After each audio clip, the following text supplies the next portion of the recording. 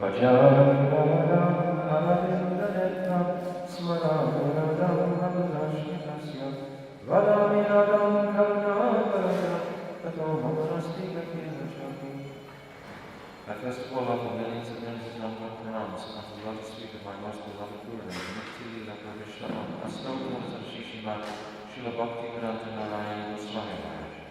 And the same again, millions of times unto the lotus feet of our beloved Nitya Lila Pravishna Om, Astokamas of Sripad, Srila Bhativedanta Swami Srila Prabhupada, and all the Vaishnava and Vaishnava devotees of the Lord, Gandhara pranams. So, continuing with our Bhagavatam classes, last night we touched on something from the 10th canto, a little bit, and we started to read Srila Gurudev's forward. And yesterday in the morning we went through an introduction to these classes, and we hoped to invoke the mercy of our beloved Gurudevs to give us the intelligence to be able to speak correctly and siddhantically on this wonderful, amazing literature. So yesterday I was encouraging you to interrupt and ask questions and so on, and make it more interactive. But today I don't want that. I've cancelled. If you have a question, you can write it down. And then at the end. And then at the end, if we have time, we can go through them. Otherwise, it's just going to chop, and I won't get through. I'll have to tell Bhagavatam when he comes. That's the situation. So no questions, more or less till the end. Unless something is burning in your heart, which is too intense, then speak. So today I'm just going to read, and I'm going to interject between the text of Srila Vishnu Chakravarti Thakur, and as I described yesterday, the entire Bhagavatam can actually be encapsulated in this very first verse. So I want to get through this topic within 7 days. So I'll just read the verse and the translation to the verse. Janma yasya yatam vayanyatatash kartishabhinaswarat te brahma hridaya adhikavayam yanti asuraya tejo harivedam yata vinamaya Yakratri sarvo nisha Dhamme svena sadam rishta Bhukukam satyam paramadimahi. So I'll read So these explanations that we're going to hear, by the way, how many of you have read the Srimad Bhagavatam? Just for a minute. Have you read the Srimad Bhagavatam? Nobody has read one, two. We are in process. Something? No. First canto. First canto. Okay. Up to fifth canto. Wonderful. So part of these classes is to try and inspire you to take shelter of this Bhagavatam. Actually, Krishna himself. Krishna himself, when I checked the recording last night, it was so echoey. That's why I thought if I put it near the speaker, it would be so echoey. It was just filled with like boom. Yeah. Speaker's worse, isn't it? Yeah, the speaker's is worse. Maybe if you put it right next to you, like on the stand, maybe that'll. But I'm probably not gonna make it. Yeah, it's very echoing around. Oh.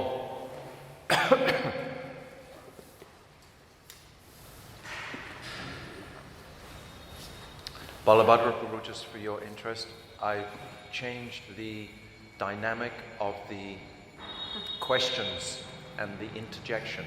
We won't have any until the end. Otherwise, like yesterday, poor Maharaj set us off on such a spiral, far away from where I was actually intending to go. So, okay. If you haven't read the Bhagavatam, as I was just saying, that Krishna literally walks on every page of the Bhagavatam. Every page has Krishna's footprint. Even more than that, every page has Sri Radha's footprint. Srila Gurudev has said that not only every verse, not only every word, but every letter signifies Sri Radha. So you can only appreciate that if you've gone through it under the direction of an Uttam Bhagavat. He can show us, our Gurudevs have shown us how the conclusion of this Bhagavatam is Radha Dasyam. But actually, Srila Vishwanath Chakravarti Thakur, he's showing another wonderful illumination. He's going to show and demonstrate how actually bhakti itself is the conclusion of this Bhagavatam. Bhakti itself, devotion, because the Bhagavatam is about us here, because we're hearing it, reading it, and Krishna. So there's two entities here. There's a subject and an object, right? So we are that subject, and the object is Sri Krishna, Radha. So what is between the subject and object? There's like a force field. It's like between the Mahamantra, Hare Krishna. There's something between Hare and Krishna. What is that? It's prem. There is prem between Hare and Krishna. Three entities when we say Hare Krishna. There's Radha, Krishna, and prem, linking the two together. So this understanding of the subject and the object. So between the jiva and the Krishna conception, or Radha conception, or Radha Dasyam, is Bhakti Devi.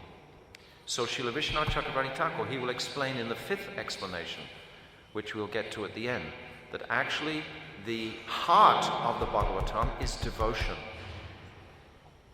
The sweetness of pure devotion. There is nothing more tasteful to the soul than when you're feeling completely devotionally inclined. There's nothing more relishable. And this Bhagavatam is filled with only those sentiments. You asked me yesterday about sincerity. The second verse, Dharma Projita Kaitavatra Nirmatsaranam Satyam, is only describing sincerity of the Bhagavatam. It's saying there's no cheating, there's no kaitava in this Bhagavatam. It's pure. We're getting the full quid. We're getting the real thing in the Bhagavatam. So now I'm going to read the translation, and then I'll read what Srila Vishwanath Chakravarti Thakur is saying. Let us meditate upon the absolute truth, Krishna, who is the cause of creation, maintenance, and destruction. He's the cause of creation, maintenance, and destruction. Gurudev used to say G-O-D, generator, operator, and destroyer. So here we have again creator, maintenance, and destruction. These three are mentioned right in the very first line. So we're fixing our focus. Where are we going? We were talking yesterday, unless we have our clear sadhya, our clear goal, then we can't proceed very rapidly. And destruction of this universe as the material and efficient cause. That means like the generator and actually the effect of what he's producing. He's causing it, he's the creator, and he's the effect of that creation. The material and efficient cause, since he is the only knower of all objects and the only independent being. Krishna is the Supreme Purush. He's the only knower. We cannot know Krishna in full, ever. Krishna doesn't even know himself. Why he's bewildered by Sri Radha, for example. He doesn't even know himself entirely. So how can the jiva know Krishna in full? It's not our duty, so to speak, to know him in full. It's our duty to serve him. It's like, how can you know Gurudev? How much do you know Gurudev? You know he likes this, maybe, but do you know what he's really thinking? Sometimes he would be, thinking something completely separate to what we imagine him to be thinking. He's completely independent. This quality we see in Guru is the same quality in Krishna. And the independence of Guru is also what is saying here, the only independent being. We are all ultimately dependent on Krishna. We have atomic independence to make a decision to go to Krishna or not. We have that independence because that will determine our affection or our attraction, our love. You can't show love without being independently making that decision to love somebody. That's an action of our independence. So we have that jewel of independence. But Krishna is really the only independent. We have free choice, basically. Krishna is the only real. With our independence, we can't make it suddenly rain. Or we can't make now the night suddenly come. But Krishna can, because he's completely independent. So from this point of view, Krishna is the Supreme Purush and the only independent being who revealed the Vedas to Brahma within his mind. And that's revealed in the Chatushloki.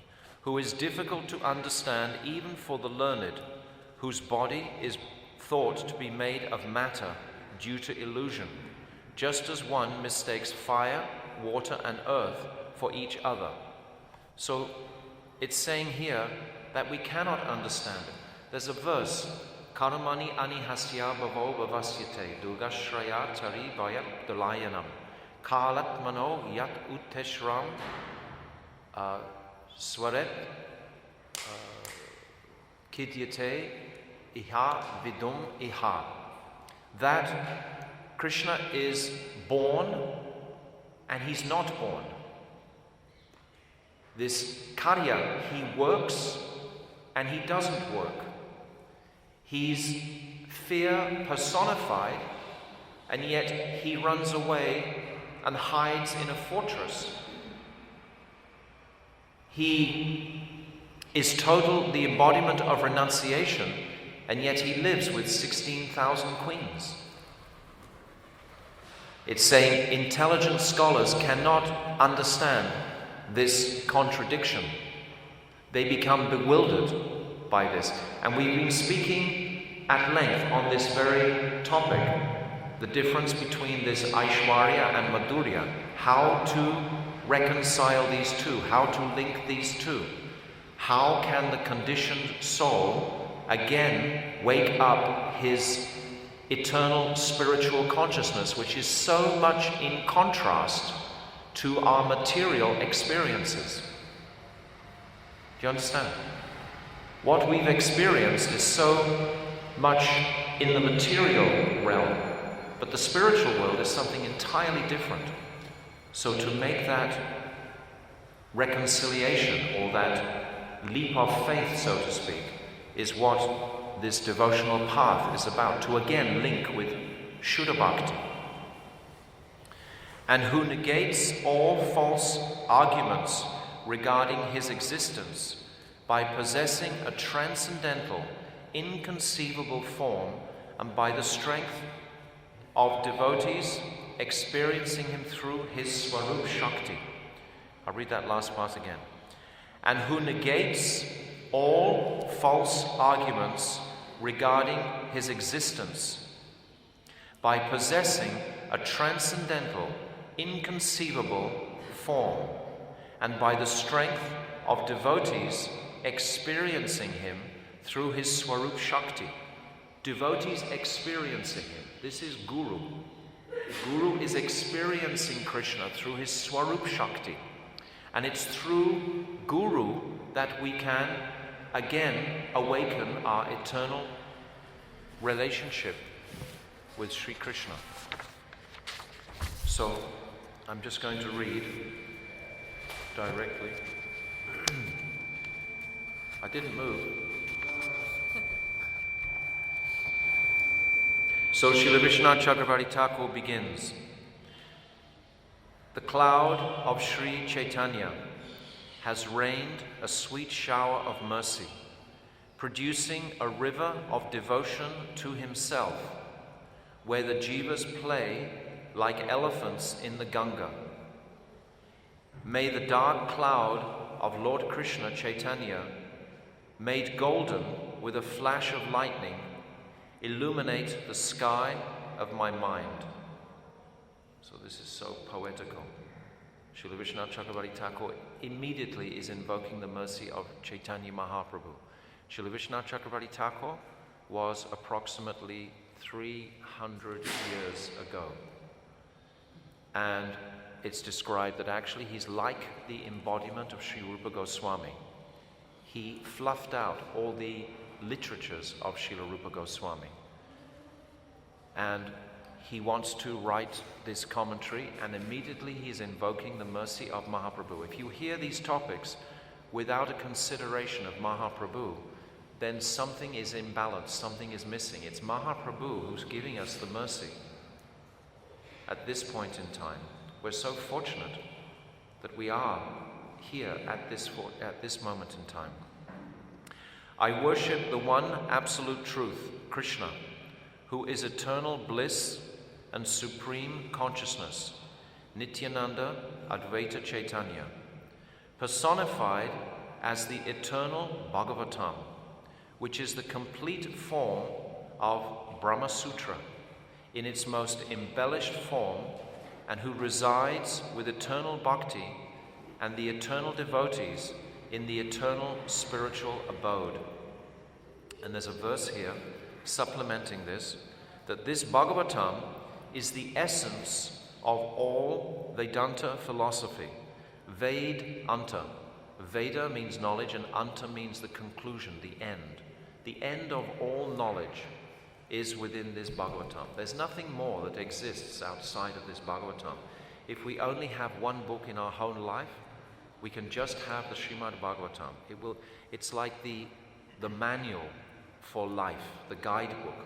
And if we don't bother to read the guidebook, how can we expect to maximize our potential in this birth? It's like if you buy any machine or gadget, it comes with a manual how to work it. If you just throw the manual away and don't bother, just think, oh, I'll figure it out. You probably will figure it out to some degree, but it'll take you a lot longer, and you might make all kinds of mistakes. And the manual might show some shortcuts that will save a lot of time and energy. So this valuable, actually, there's 12 cantos, and there's 18,000 verses in the Bhagavatam. And if you read a chapter each day for 365 days, then you'll complete the whole Bhagavatam. If you want a synopsis of the Bhagavatam, just to know its sequence and the pastimes there's a wonderful book by Puna Pragyan. And he's anglicized, he's taken all the Sanskrit out. It's called the condensed Srimad Bhagavatam. They have it here in Rasa Vihari Lal. It's a really good introduction if you don't have the time to read, although... What's the author's name again? Puna Pragyan. He's also done Chaitanya Charitamrita just in a small volume, Chaitanya Bhagavat. These are good if you haven't read the whole Bhagavad. You can read it at a glance. There's no purports in there. It's just all the translations together in English, so you can capture it. So at least you have some, idea of the map. of this Bhagavatam. Vedanta philosophy. Because the subject matter is the absolute truth. I'll read it again. This Bhagavatam is the essence of all Vedanta philosophy because its subject matter is the absolute truth, which, while non-different from the spirit soul, is the ultimate reality, one without a second. So this truth is non-different from the spirit soul, yet it's different at the same time because he has a form. He's personified. The spiritual truth is my awareness of my spiritual nature. That is one aspect, the Brahman aspect of the truth. What's that? Vedanti tat tattva vidastatvam yajnanam advayam brahmati paramatmati Bhagavan iti shabhyate. The truth in three. Brahman, then Paramatma, then Bhagavan. So that truth of our soul is also absolute, but it's limited, it's not entirely complete without understanding Paramatma and Bhagavan, particularly Bhagavan, of course. The goal of this literature is exclusive devotional service unto the Supreme Truth. If you're going to write any notes at all, you should write that the goal of this Srimad Bhagavatam is exclusive or Shuddha, pure devotional service unto that supreme Brahman, that supreme truth. This is what is the goal of Srimad. And this is exactly how Srila Vishwanath Chakravarti Thakur describes the conclusion in his fifth explanation, that the conclusion of this is bhakti. The conclusion is devotion. Devotion is my prem, the prem that I'm manifesting towards Radha. That devotion to Radha. It's almost like an object, like I've just described the subject and the object, and in between is the devotion. Like between Radha and Krishna, Hare Krishna is prem. So this prem is the goal, devotion. If we approach it from this point of view, we'll be completely rewarded.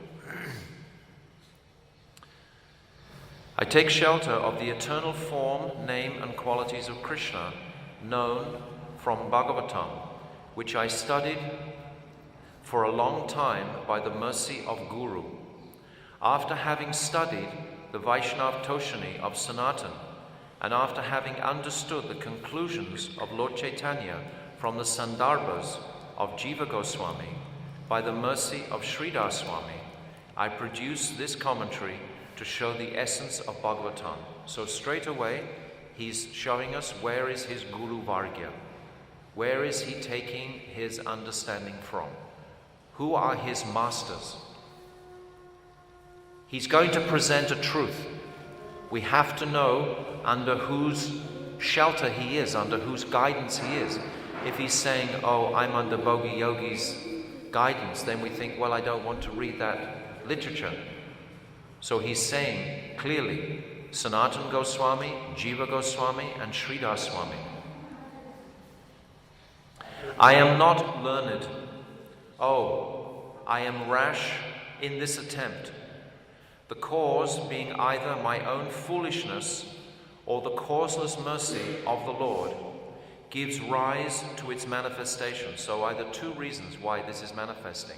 Because of my own foolishness or because it's the mercy of the Lord that this Bhagavatam commentary is about to manifest. Even in an unqualified person, if its cause is my foolishness, it will produce mockery. In other words, by itself it'll be thrown out. And if its cause is mercy of the Lord, it will produce bliss with every word for the devotees. In other words, if this is going to be empowered by Krishna, then throughout the ages, this commentary will be of great value to the Vaishnavas, to the devotees. So this is the case. This commentary has been the platform for so many other commentators, Bhativedanta Thakur, Srila Bhakti Siddhanta Saraswati, Srila Bhakti Pragyan, Keshav Maharaj, our Gurudev, Srila Bhativedanta Swami Prabhupada. They would quote extensively from these commentaries. I offer myself and everything I have to the absolute Lord, who is dearer than life to all the cowherd men and women, and to the service of his pure devotees. So how amazing that every word he's writing, first of all, he's showing his surrender, his entire surrender. I'm offering myself and everything I have to the absolute Lord. Now he's going to qualify the absolute Lord in the same sentence, who is dearer than life to all the cowherd men and women, to all the Brijbasis, in other words. He's surrendering his life, his Atma, to Brajendra Nandan, because Gurudev took great pains to show the difference in personalities between Mathuresh Krishna, Parthasarthi Krishna, Dwarkadish Krishna, and Brajendra Nandan Krishna. These different personalities, they have different moods, different traits. So we need to be very familiar. Jai Radha Gopinath Ji ki jai, Satchinandana Gaura ki jai. He goes on. It is not so surprising that this popularly read scripture has qualities of the absolute entity Brahman. So I just said Brahman, Paramatma, Bhagavan. So Brahman, that illumination. Sometimes in the Gaudiya literatures, when they're talking about Brahman, they mean Krishna at the same time. They use the word Brahm. That word Brahm can mean Krishna, Paramatma, and Bhagavan at the same time, all three. We have to see what precedes it and what comes after it to understand what aspect of Brahman or Brahm is it actually talking about. Here it's talking about all, Brahman, Paramatma, and Bhagavan. The absolute entity Brahman, comparable to the fruit of a desire tree. So this is compared to the fruit of a desire tree. It's also compared to a lamp and to the sun.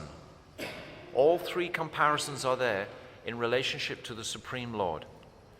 Brahman as Paramatma and Bhagavan. So three comparisons: desire tree, lamp, and sun.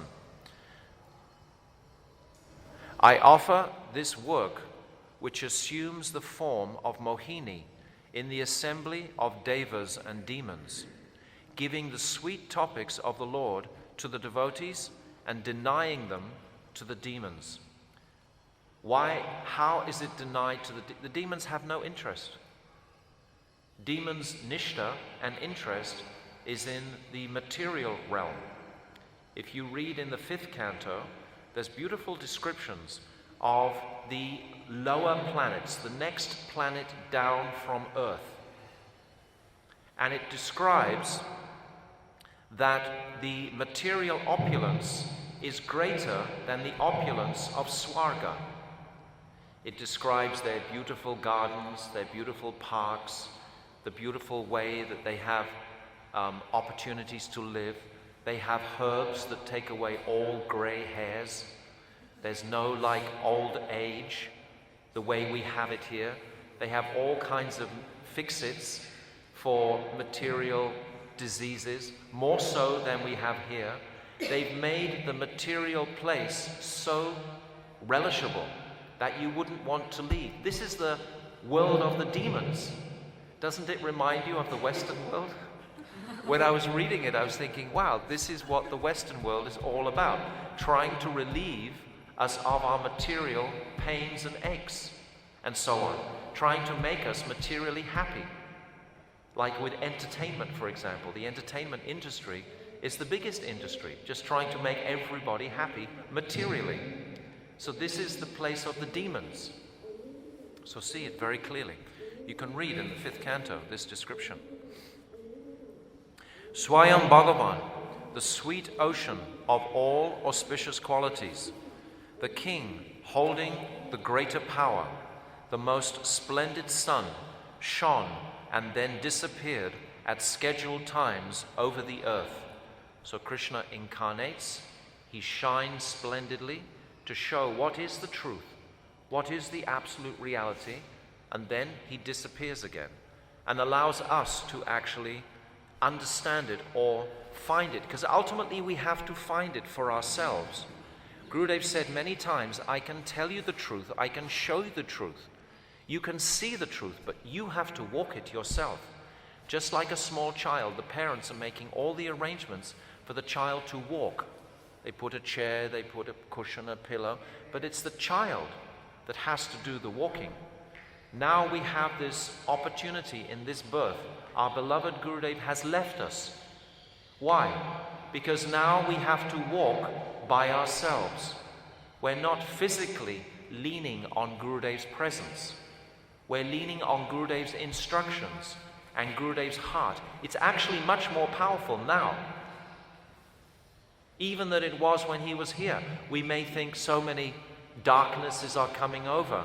That's because most are not understanding Gurudev's instruction. They didn't listen to his heart. They just thought, oh, he wanted this, he wanted that. Gurudev never let up on the path of bhakti. It was riding throughout. There are so many amazing examples. One example comes to mind that once in Govardhan, there was one man who was managing the temple, and he was doing a very bad job and embezzling all kinds of money as well. Then there was a replacement came, and immediately he started to make so much money, be able to give lakhs of rupees to Gurudev, had everything clean, well tended to, the devotees were well looked after. And then Gurudev came and brought both of these managers into his room and told the original manager, who was embezzling and so on, you have to come back and manage. And he told the good manager, you have to go now. It was so bewildering to all of us. And eventually we realized, because Gurudev was saying, because we questioned Gurudev, he said, this man, if I had taken away all his responsibility, the one who was embezzling, he would have just gone to Delhi and would never have seen him again. His bhakti would have been completely squashed.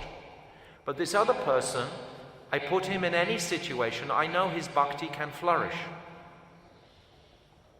Not an easy thing to understand.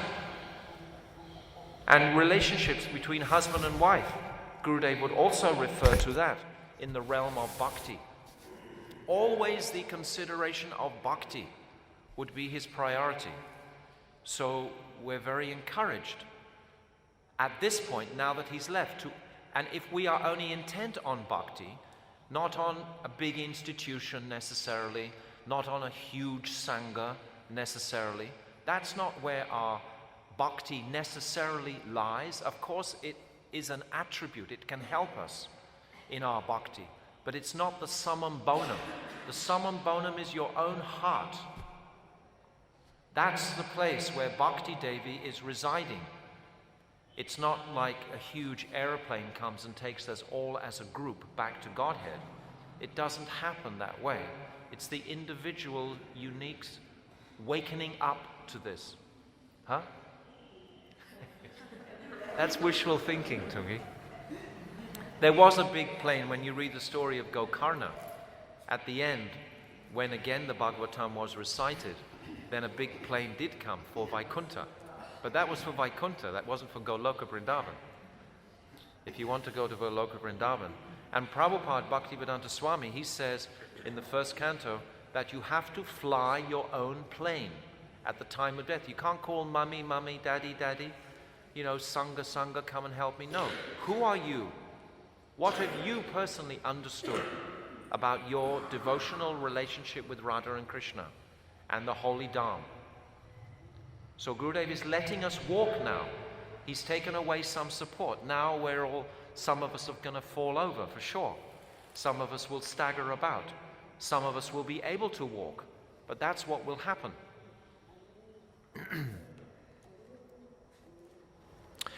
The meanings of the various scriptures, Puranas and Itihasyas, placed in 3 groups, just as men are classified into 3 groups, are like night watchmen guarding the treasure of satisfaction of the heart. That is such a beautiful expression. The treasure of satisfaction of the heart. Satisfaction of the heart can only be achieved with pure bhakti. That is the treasure. Only when we're performing pure devotional service are we going to be satisfied. Will the heart be completely peaceful? So the treasure, he's saying, of the satisfaction of the heart. There's not a single word that he's going to write that's going to be wasted. Every single word has value. So remember these expressions: the satisfaction of the heart. The treasure of the satisfaction of the heart is bhakti. But through time, destiny, and the appearance of irregularity, and even laziness, some of the meanings have fallen into deep sleep. So he comes in his incarnations like so many splendid suns, and then he departs like Gurudev has departed. So some of us, through laziness, through a period of time, through our own destiny, and through some irregularity, we have just been through a very difficult stage as a group in our community and sangha, and many offenses have been committed on all sides by all people. I'm supporting this one, he's in that one, he's in that one. It's just like that yagya that Vishwarup, the demon that Lord Shiva manifested, smashed all Daksha's yagya. We've just had a situation like that. All of us should take deep shelter and hold the lotus feet of Gurudev from today, and pray to Gurudev from today, let me not commit any more offenses. I've already committed enough. It'll wear us down, and this is what will create this appearance of irregularity. Will come in from offenses, and we will drift away. We will become lazy. We will lose our enthusiasm for this path. So be very, very careful at this stage. It's a dangerous time because everyone has their own opinion on how it should be. But the real should is what I should be doing. What does Gurudev really want for me? He wants what we've just been talking about all morning, us to come into the treasure of satisfaction of the heart, Shuddha Bhakti. This is what the acharyas are wishing. This is what it means, your well-wisher. They're wishing us well for this conclusion, for pure bhakti. So beware. And take shelter of Nam, take shelter of Gurudev's instructions, take shelter of those who are not criticizing and who you see with your eyes are practicing sincerely. Gurudev said one time, when I leave, you will all really see who you all are. Because when he's here, we're all painted with the same brush. We all look the same. All big happy smiles, chanting, dancing, doing everything. When he goes away, the paint comes off. And then who's really underneath? Maybe I don't like that person that I thought was there before. Maybe I don't resonate with, I have to find those that are the same color, that do svajatiya snigdha ashraya, that do have the same mood, that are affectionate, and that I do feel are senior to me. Those people I want to spend time with. I want this bhakti more than anything. This is the seed, the bhakti lata that Gurudev planted. It's watered by enthusiasm. We were saying yesterday this verse, Krishna Bhakti Rasa Bhavitamati Kriyatam Yati Talapite. Tatra lolyam. This lolyam is the quality needed. So with Gurudev's absence and much struggle and strife, we might become less in our enthusiasm, but we have to find again find someone who's enthusiastic and ask them, what is the secret of your enthusiasm if you consider it sincere? Seek those people. That should be our sangha. Consequently, the great treasure, satisfaction of the hearts of all people and the authors of the works has been stolen, that's the commentators of the Vedanta, has been stolen by those who have appeared like thieves and given wrong interpretations to those scriptures. So beware of devotees who may speak very beautifully, but do they have the right mood at heart? Do they want our welfare? I can remember listening in many classes, and I used to feel, well, if I'm not feeling that this speaker has my genuine welfare at heart, then I don't really want to listen there. You can determine that.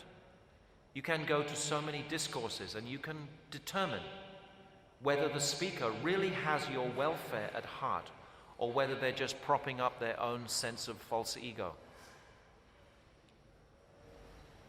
You have to think about this. This is understood from the following. Jigupsitam dharma krite nishusata. The people in general are naturally inclined to enjoy. This is Narada Muni speaking to Vedavyas when Vedavyas was feeling despondent. And Vedavyas had written the Gyan Kand Shastras and the Karma Kand Shastras. In other words, if you do this, this, this, and this, you'll get this result. So this was like, for the karmis, this was encouraging their material pleasure. And for the jnanis, it was, It was encouraging the jnanis, the Gyan Shastras. So he was feeling despondent. And this is described very beautifully in the beginning of this Bhagavatam. In the first canto, Narad and Vyasadeva, there's a beautiful conversation here, because Shukadev Goswami, who is the speaker of the Bhagavatam, doesn't appear till the very last chapter of this first canto. So prior to that, there's the discourse between Narada Muni and Shukadev Goswami. So this is one of the verses that Narada Muni is saying to Vyasadeva. The people in general are naturally inclined to enjoy. If we are materially conditioned or even spiritually realized, we want to enjoy. But enjoy what? So the general people who are not realized want to enjoy matter, some way or other. And you have encouraged them in that way in the name of religion. This is verily condemnable and is quite unreasonable. So Narad is strongly chastising Vedavyas for giving those grunters. That's the end of the translation. That's from the 5th chapter of the first canto, verse 15, 1-5-15. However, under these conditions, the Lord makes his appearance. Even though these conditions are there, unfavorable, the Lord makes his appearance. Yada yada hi dharmasya glani bharati bharata.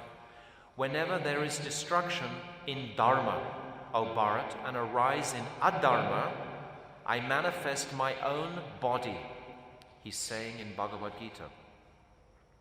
This is all in the introduction for Srila Vishwanath Chakravarti Thakur. He's laying a setting, a scene. As well, according to the Gita, the Lord comes to save the devotees and destroy the demons. Bhagavad Gita, chapter 4, verse 8. Just as he appears for these purposes as Matsya among the fish and Varaha among the animals, as Hamsa among the birds, as Swayam Bhagavan Krishna among humans, as Upendra among the Devatas, so the Lord has now appeared as the crown jewel of the scriptures, Srimad Bhagavatam, among the Vedas, for restoring Dharma and delivering the devotees. In other words, this Bhagavatam itself is a manifestation of Krishna directly. And there's this beautiful verse we said yesterday, Krishne svardharmo bhajite dharma janati bisaha kolona sadrisham esha purana ko danodita. This Bhagavad Purana is as brilliant as the sun and has arisen just after the departure of Lord Krishna to his own abode, accompanied by religion, knowledge, etc. Persons who have lost their vision due to the dense darkness of ignorance in the age of Kali shall get light from this Purana. So if you haven't read, if you haven't taken this light into your heart, then be very inspired for the future that you can do it. You should do it.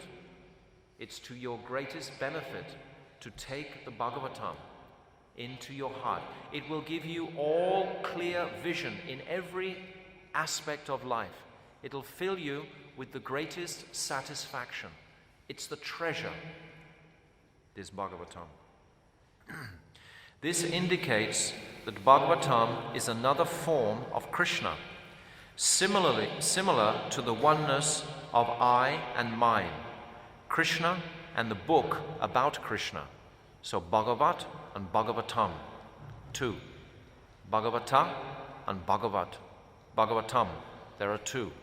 There's the book and that person who is speaking from the book. And there is Krishna himself, Bhagavan. Guru is speaking purely. And this Grantha, this Bhagavatam, so it's non-difference. Thus, it bears no comparison to other works.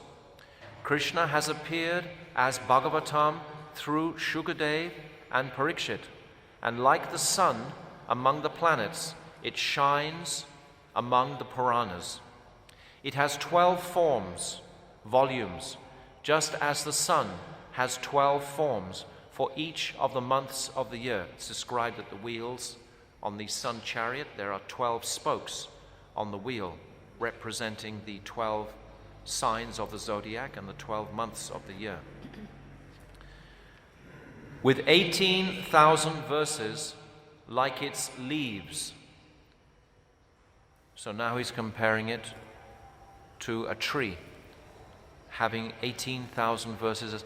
The Bhagavad Gita has 800 verses, or 700. 700 or 800? Huh? 700 verses in the Gita and 18,000 in the Bhagavatam. With 18,000 verses like its leaves, it has appeared like a desire tree to fulfill the goals of the great devotees. So the two goals, one aspect of a goal of a devotee is to distribute, is to impart this knowledge. So it's appeared for the devotee to impart the knowledge. And it's also appeared, the Bhagavatam has appeared in two forms. One is its utility in being distributed by the devotees directly. And the other is for the devotee himself to take advantage of these truths, this absolute truth. It is the absolute truth, as it's described in the second verse. I'll just read a second this. It would be good to hear.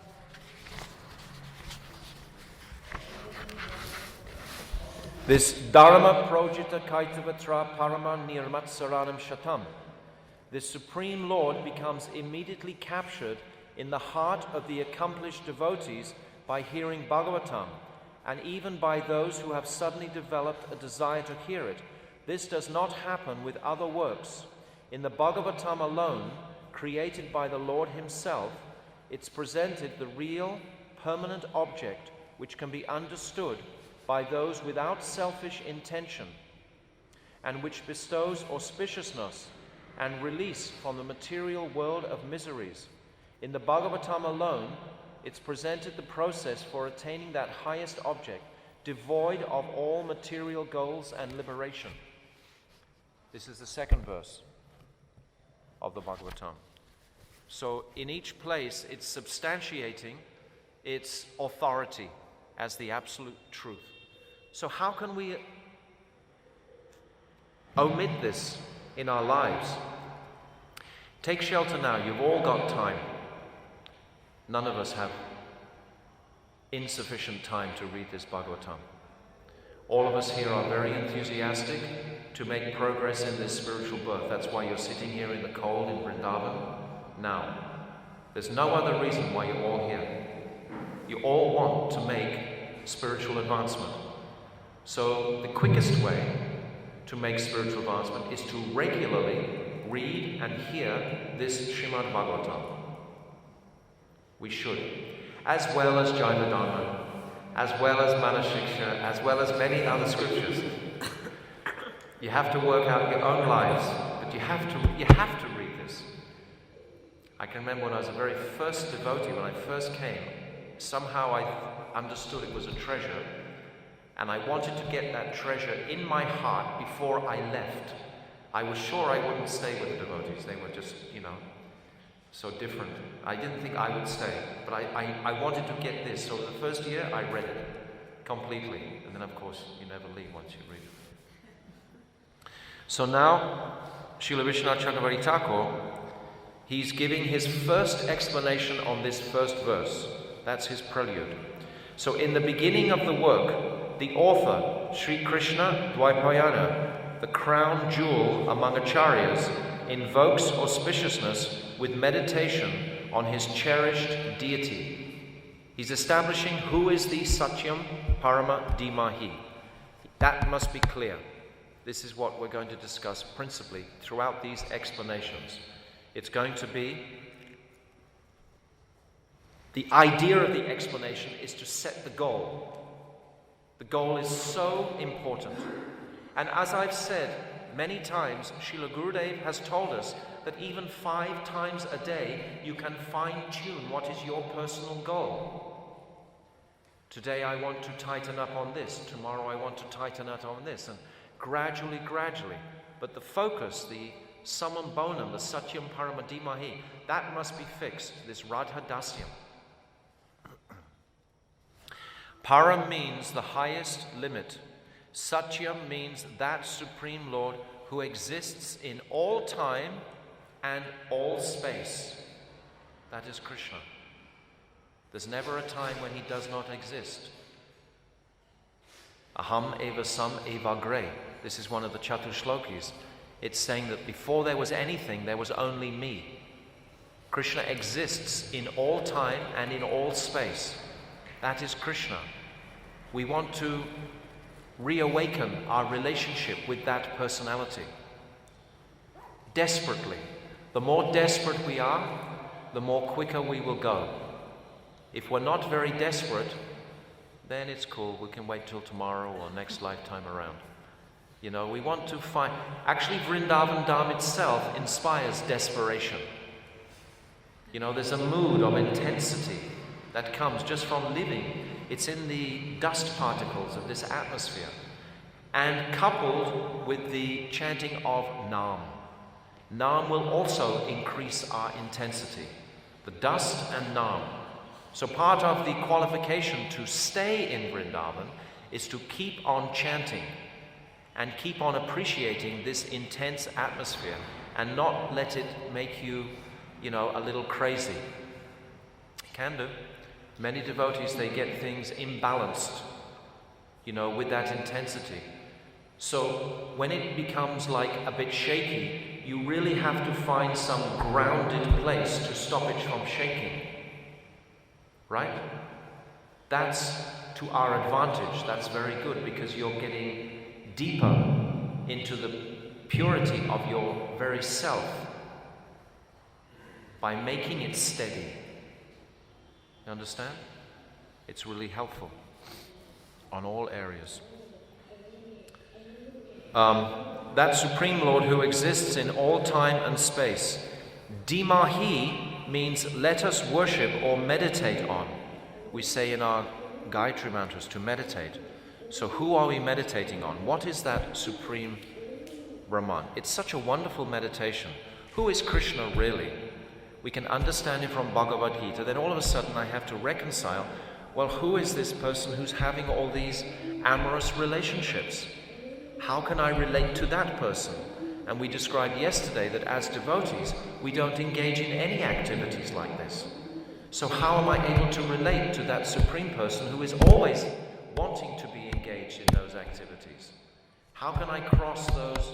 How can I reconcile that?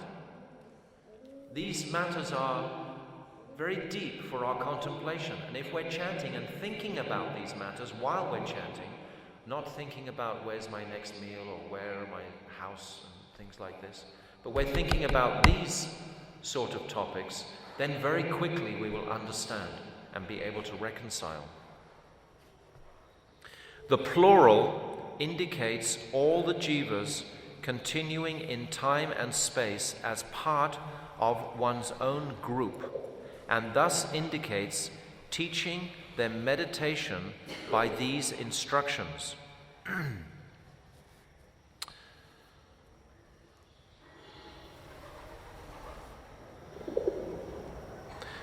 So it's saying, let us meditate on that supreme truth. So Srila Vishwanath Chakravarti Thakur, he's putting us into a collective focus, that this whole Bhagavatam collectively is focusing on that absolute truth. So all those who are reading and studying this Bhagavatam with a thirst for the absolute truth, for the sincere absolute truth, then it's a plural, he's saying here. The plural indicates all the jivas continuing in time and space as part of one's own group, and thus indicates teaching them meditation by these instructions.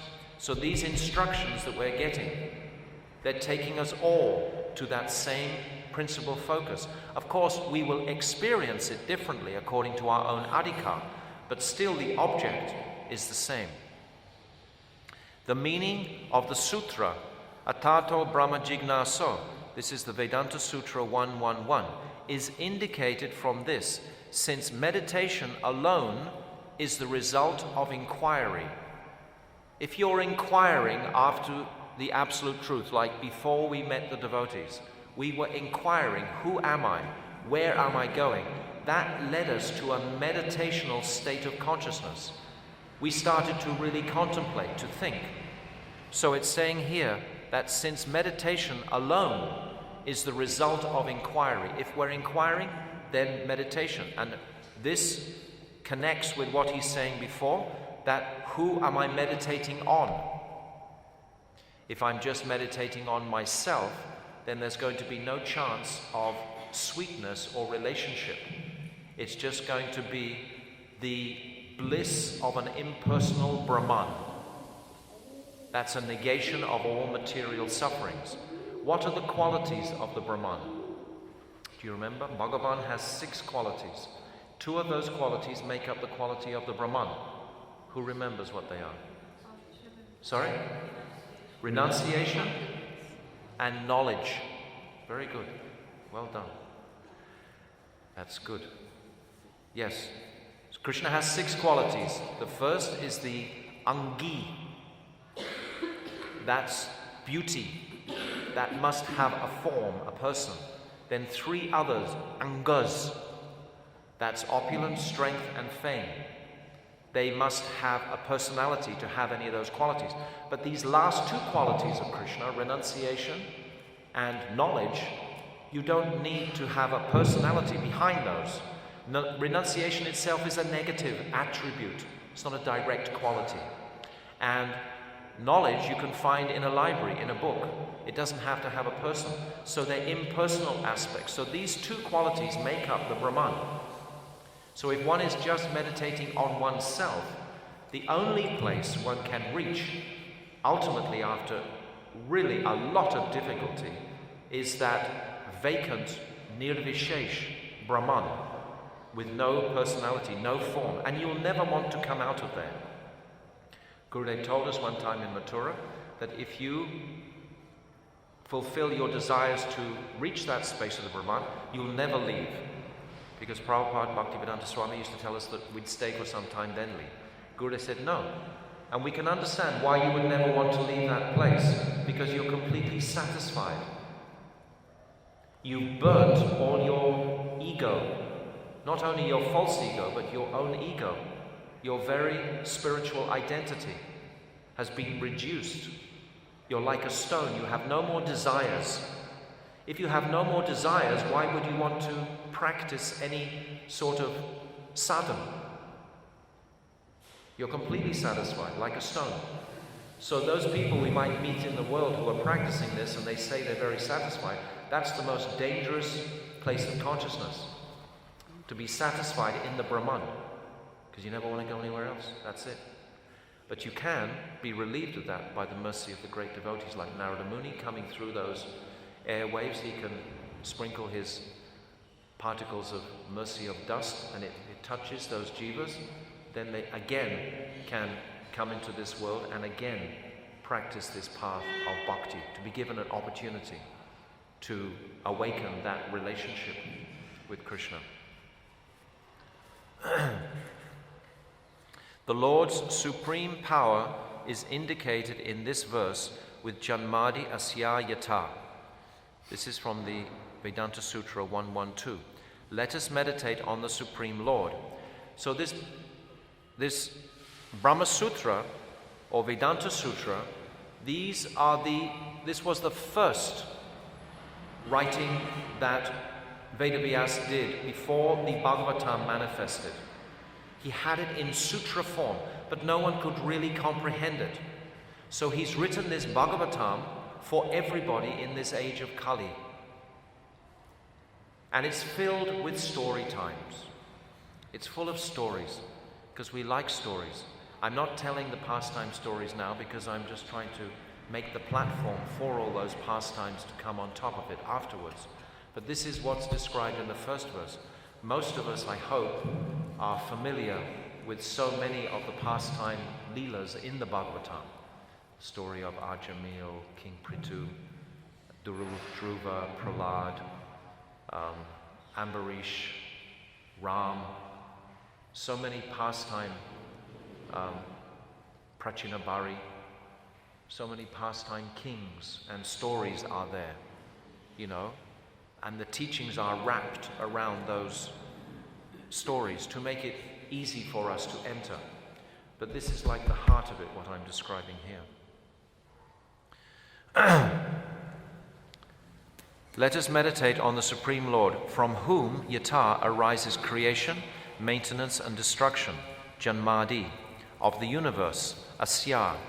Should we meditate on time, which causes all of this? Should time be our meditation? Do you think? Yes, correct. He says, no. The Lord is the cause, because He is the material and efficient cause. Anvyayad itarascha. Anvayad itara, anvaya, and its opposite can mean anvaya avyatrika, which, in talking about causality, can refer to cause and effect. So we might just be thinking that Krishna is only the cause, but actually He's also the effect in this world. You have a cause, like fire is a cause, and the effect of fire is what? Heat. It comes from the fire. So someone may consider that Krishna, yes, He's the cause, but He's not the effect of the cause. He's not arranging the result of what He manifested. And Vishwanath Chakravarti Thakur is saying, no, He's the cause and He's the effect. The Lord, in relation to the universe, is like the earth, which, as a material cause, is inherent in the pot. So the cause of the clay pot is the earth, and the effect of the earth is the clay pot. You understand these terminologies? Yes? I was thinking this morning, mostly women are attending, but actually it's described in the Bhagavad Gita that women have the most intelligence. So you should be able to understand these very easily because you have good intelligence.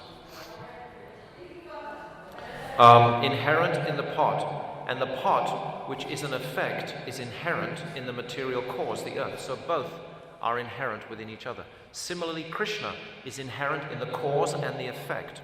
Thus, this phrase means that the Lord is the material cause, the upadankaran, and the effect. The word cha indicates the efficient cause, the naimitakaran, naimitya, Karan, which is time, because the Lord takes the form of time to influence Prakriti. Thus the Lord is the cause, Janma, of being the material and the efficient cause, Cha. So this is explaining this here. So it's after 9 o'clock. So does anybody have any questions that come up? That I thank you for not asking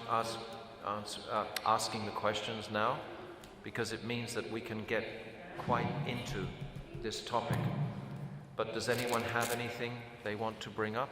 Do you understand what I'm saying? Shall I ask you questions on it?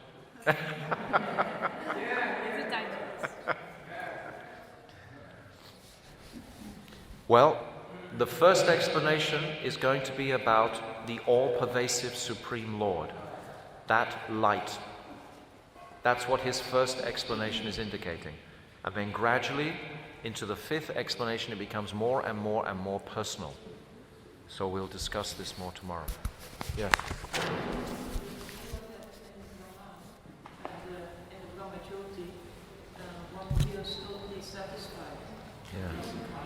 Yeah. No. But the soul has more or less been annihilated.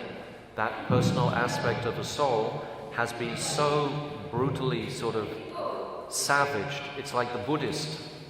They refuse to accept anything personal at the end of their conclusion. This Nirvishesh Brahm. There's nothing there. There's nothing there. There's no mother, no father. There's no relationship at all. So for them, the relationship is a cause of anxiety or difficulty. Relationships in this world can be a cause of anxiety and difficulty. Some people may run away to a cave just to avoid people because they don't want any sort of relationship with anybody. So it's like that. They're running away. They're completely isolating themselves from all relation. That's their desire, to have no relationship. So in that place of no relationship, it's just void. But they're feeling some bliss because that Brahman is also coming from Krishna. Yes, peaceful, Shantaras. Shantaras is the nature of the Brahman. But it's not peaceful like we would imagine in the conditioned state of peaceful. It's just nothing, empty, dangerous, very dangerous. I heard a further explanation of this aspect, that there are two kinds of Sayuja Mukti. One is Brahmasayuja Mukti, which is in the effulgence of Krishna. And in that case you can come back if Narayana comes seeing maybe sometimes some desire will come because that's the way the Srila Prabhupada explained. But there's another type, it's called Ishvara Sayuja Mukti, which is you're merging into the body of Maharaj. Yes. From there you never come out at all. Like this, I don't know. Yes, no, I've heard the same. In Lagavamrita, Rupa Goswami describes the same. Two types of Sayuja Mukti. This Sayuja means merging into this light. There's one type where you merge into the Brahman, effulgence of Krishna, and another type where you merge into the body of Krishna. If you merge into the body of Krishna, it's like you so much ultimately want to be like Krishna. What happens is you become a particle of light in his effulgence. That's actually what you become. So you can never become anything else. That's your destined Swarup, is a tiny atom of light in Krishna's effulgence. That doesn't sound very attractive. No gopis, no Vrindavan, nothing. Huh?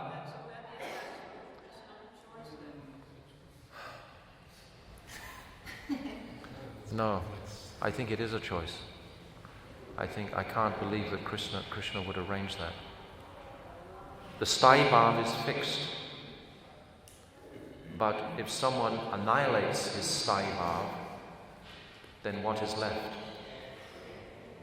We have independence to choose the way our progress goes. One time I asked Gurudev, because he was speaking about Uddhav, and how Uddhav only had a relationship as like a Jnani Bhakta, like in Aishwarya. And I said, you're saying this about Uddhav, and then you're saying for us, we should have this very intimate relationship with Radha. How is that? How can I reconcile those two? And he said, you are like clay. I can mold you how I want. So it made me sort of think about my Sripad. How can that be if he can mold me how I want? But Gurudev is seeing what is the highest potential, what is the highest, this Nitya Siddha Bhavasya. And if we are attracted to Mahaprabhu, then he can take us to that highest potential, even if we don't really want it, with our material consideration. So I think that our Sripad is annihilated. I don't think that's in our destiny. I think we have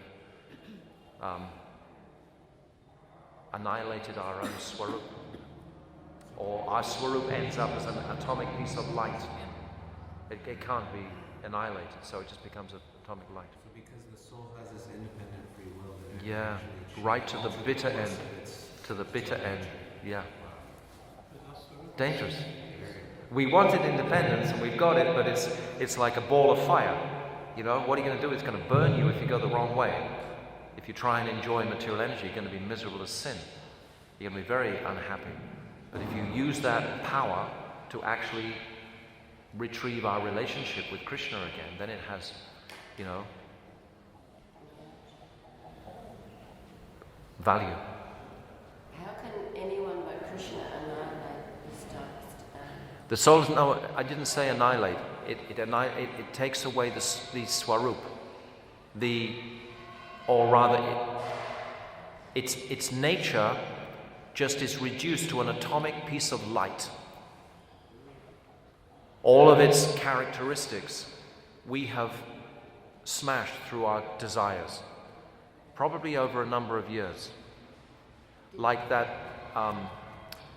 yogi Muktananda, at the very end of his meditation, he saw a little blue pearl. And inside that blue pearl was a little boy playing a flute. And he said, "Oh, that must be me." Finito. Did Gurudev ever say why Prabhupada told that you can come out of that? You can come out. Gurudev also said you can come out. You can only come out if the dust of the lotus feet of some Mahabhagavat, like Narada Muni, touches you when he comes through those Brahman airways. But you can never come out of that Sayuja Mukti where you merge into the body of Krishna. If you actually merge into his body, that's forever. You become a particle of light. So there's two types of merging, two types of Sayuja Mukti. Srila Gurudev ki jai, Srila Prabhupada ki jai, Srimad Bhagavatam ki jai, Satchinandana Gaurahari ki jai, Shri Radha Gopinath Ju ki jai. We'll start tonight our class at 5:30. We'll sing a little bit from 5:15 till 5:30, then I'll start right on 5:30 to 6:30, and we'll just stay with the text tonight of Gopi Geet and anything entirely relevant to the text. Jai, Srila Gurudev ki jai. Hare Krishna, Krishna Krishna, Hare Hare, Hare Krishna,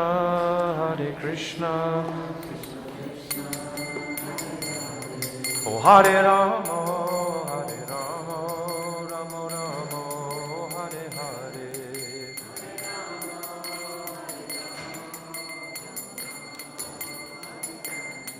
Oh Hare Krishna,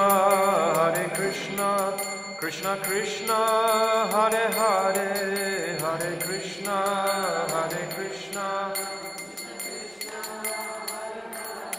Oh Hare Rama,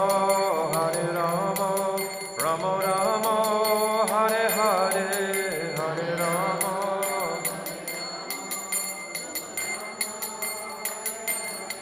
Oh Hari Bol, Hari Bol, Hari Bol, Gaura Hari Bol, Nitai Gaura.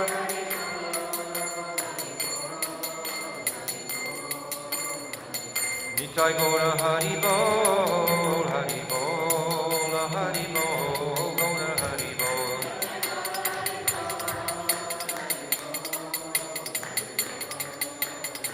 Oh Jaya Sachinandan Jaya Gaura Hari, Sachinandan Jaya Gaura Hari.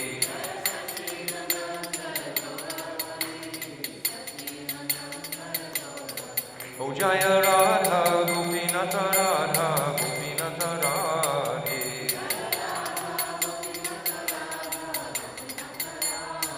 Oh Jaya Radhe Jaya Radhe, Jaya Shri Radhe.